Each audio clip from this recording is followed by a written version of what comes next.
Fala, nação rubro-negra, sou eu, Fabrício Lopes, aqui do nosso canal Resenha Rubro-Negra, trazendo para vocês um aparado de notícias que eu apurei nessa sexta-feira. Hoje é sexta-feira, antevéspera do clássico entre Flamengo e Fluminense. Com certeza, nós teremos mexidas no time de Jorge Sampaoli. Quando que não tem, né? Mas olha só, gente, o Botafogo tem 36 pontos. O Mengão Queridão tem 26, 10 a menos do que o líder. O Fluminense já tem 24 pontos. Botafogo em primeiro, Flamengo em segundo, Fluminense em quarto. Então é mais uma decisão.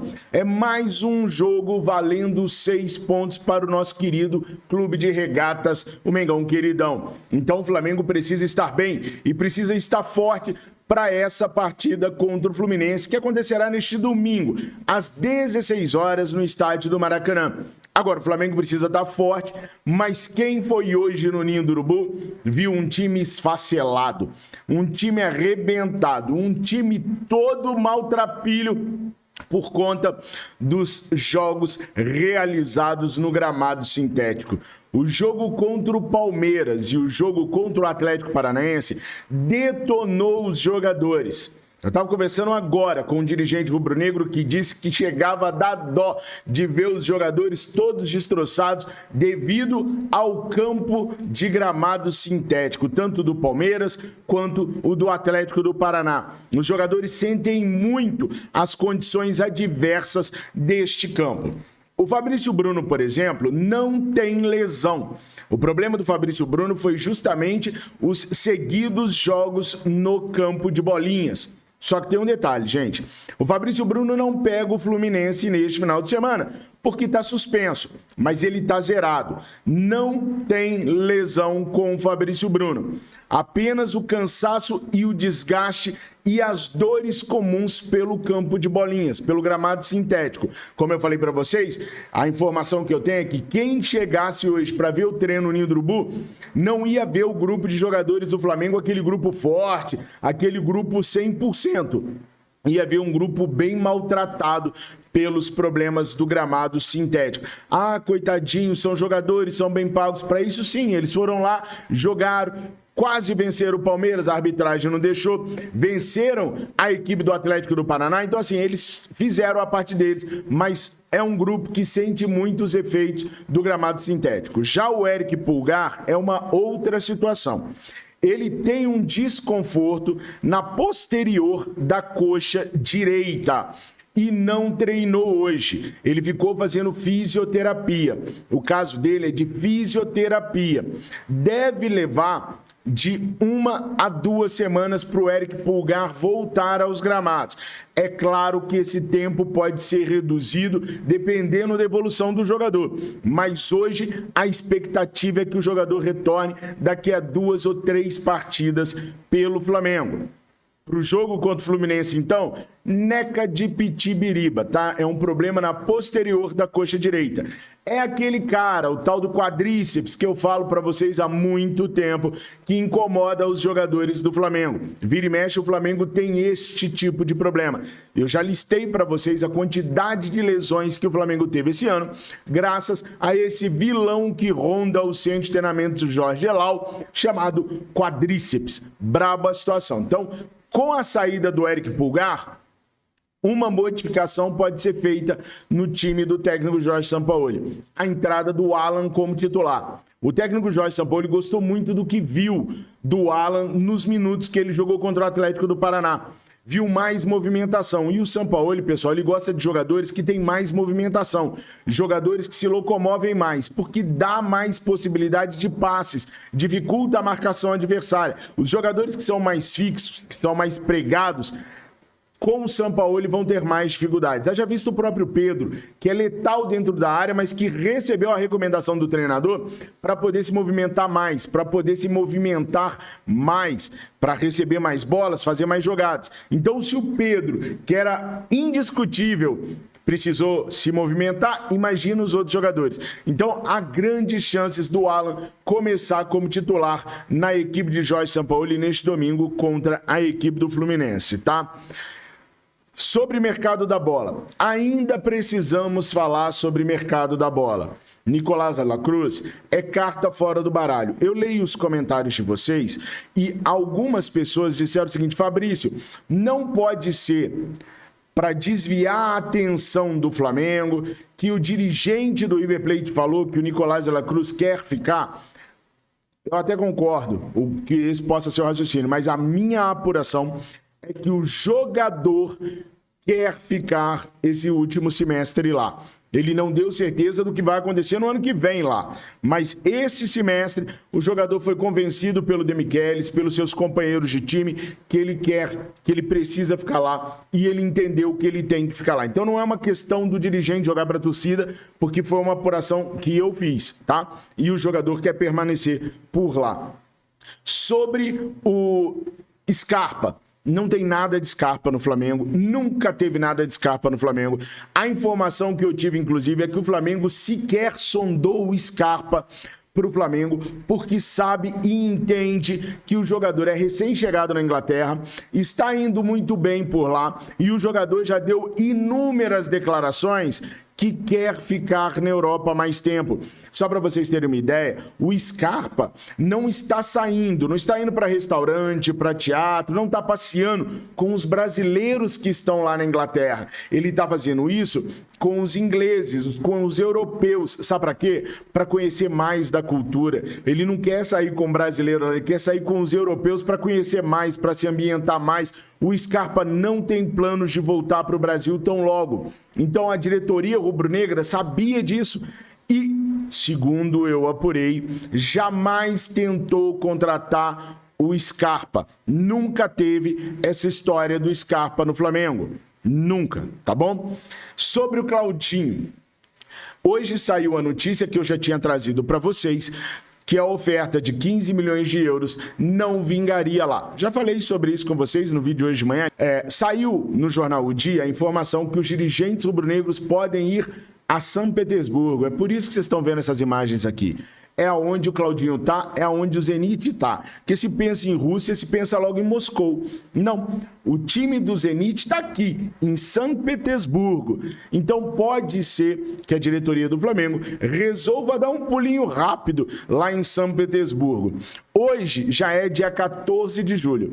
Uma viagem para São Petersburgo dura, em média, de 15 a 23 horas. Isso porque os caras vão naqueles voos chiques, de uma escala só se der bobeira, ou que só para abastecer e vai embora. Porque nós, se quisermos ir para São Petersburgo e procurarmos passagens mais em contas, nós vamos ver que tem passagem de 36 horas para chegar em São Petersburgo saindo do Rio de Janeiro. Por que eu estou falando do time, do tempo, da hora com vocês? Porque já é dia 14, a janela fecha dia 2 de agosto. Se os dirigentes rubro-negros pretendem voar até a Rússia para negociar alguma coisa com o Zenit, os caras têm que ser rápidos, os caras têm que ir imediatamente. E outra, se os caras forem para a Rússia atrás do Claudinho, os caras têm que voltar com o Claudinho, porque enquanto o Braz e Spindel estiverem na Rússia, eles não vão estar tratando de mais jogador nenhum, porque eles vão estar lá no final do mundo, longe para dedéu para negociar qualquer outro jogador. Então tem que ir para lá com a certeza de que vai buscar. Mas segundo eu apurei, os russos querem pelo menos 20 milhões de euros pelo Claudinho. Eu estava esperando, pelas primeiras apurações que eu estava fazendo lá, cerca de 16 a 18 milhões. Não, errei feio. Os caras querem 20 milhões de euros pelo Claudinho. Natural. Se a gente parar para pensar, 20 milhões é dinheiro para chuchu, né, gente? Só que se a gente parar para pensar, os caras compraram por 15. O jogador se potencializou lá. Então, vender por 20 nem estão sendo tão exigentes assim. É tipo os caras do Crystal Palace virem aqui oferecer 15 para o Matheus França. Tem rubro-negro dando risada do Crystal Palace, certo? A mesma coisa está acontecendo com os russos lá. Porque o cara é bom demais na Rússia. O cara arrebenta a boca do balão lá em São Petersburgo. Então, 20 milhões de euros é até uma pedida baixa. Agora, como que vai ser pago esses 20 milhões de euros? É por isso que a diretoria quer ir lá para conversar com os russos pessoalmente, explicar a situação, sensibilizar os russos, mostrar para o Claudinho que eles estão fazendo a parte deles, para o Claudinho fazer a dele, de dar aquela pressionadinha ali também. Só que se os caras forem para lá, tem que fechar com o Claudinho, porque senão a gente não vai ter outro meio de campo. Fabrício Rodrigo Salazar. Rodrigo Salazar, que também estava na alça de mira do Flamengo, falei para vocês, do Schalke 04. O Flamengo chegou a fazer consulta pelo jogador, foi apresentado hoje no Sporting Braga de Portugal. Então, Rodrigo Salazar é menos uma opção para o Flamengo. Aqui na América do Sul, nós estamos ficando sem opções. E vamos voltar àquela questão do tempo, porque eu gosto que vocês vejam as coisas bem aprofundadas. Se os caras vão num voo bacana, primeira classe, caríssimo, eles vão levar no mínimo 15 horas de voo. Ou seja, no dia que eles forem lá, não tem reunião, patrão, porque 15 horas só lá em cima voando. Desceu, sem contar o fuso horário também e tudo mais, né?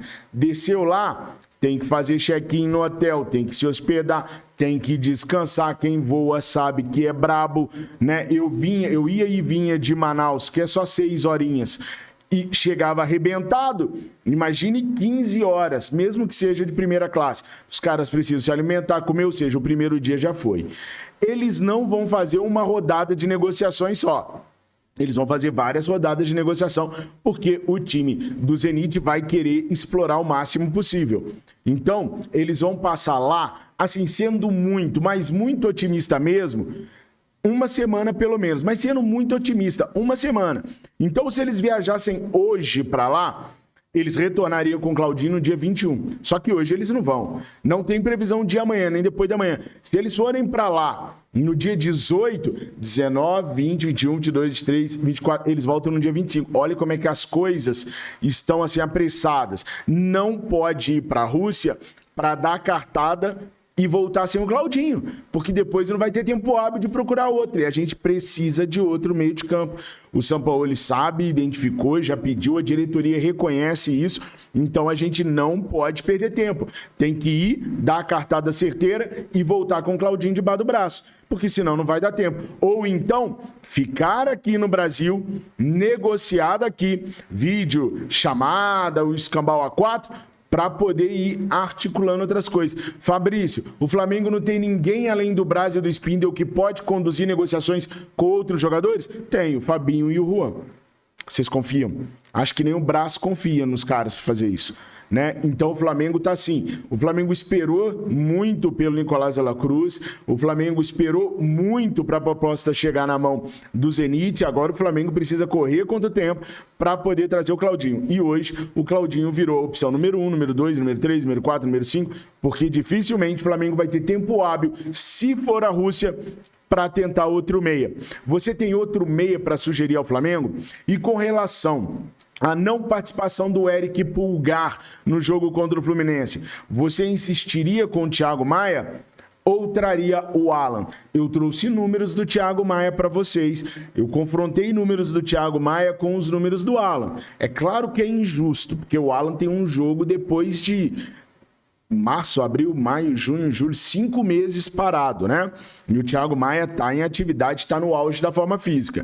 Então eu pergunto para vocês, vocês arriscariam o Alan de titular ou colocariam o Thiago Maia por via das dúvidas? Como você substituiria o Eric Pulgar? Manteriam o Vitor Hugo na equipe? Thiago Maia e Vitor Hugo? Ou Alan e Vitor Hugo? Ou sacariam o Vitor Hugo e colocariam Thiago Maia e Alan para poder jogar contra a equipe do Fluminense? Coloca aí nos comentários que eu quero muito saber a opinião de vocês. Com relação à situação do Claudinho, vocês apostariam tudo no Claudinho agora que o Nicolás de la Cruz é carta fora do baralho? Ou vocês tentariam uma outra opção, não iriam à Rússia de maneira nenhuma? O que vocês fariam? Eu quero saber a opinião de vocês. Nada de Scarpa. Tamo juntos, nação. Fiquem com Deus. Saudações rubro-negras. Mengo, mengo, mengo, mengo, mengo.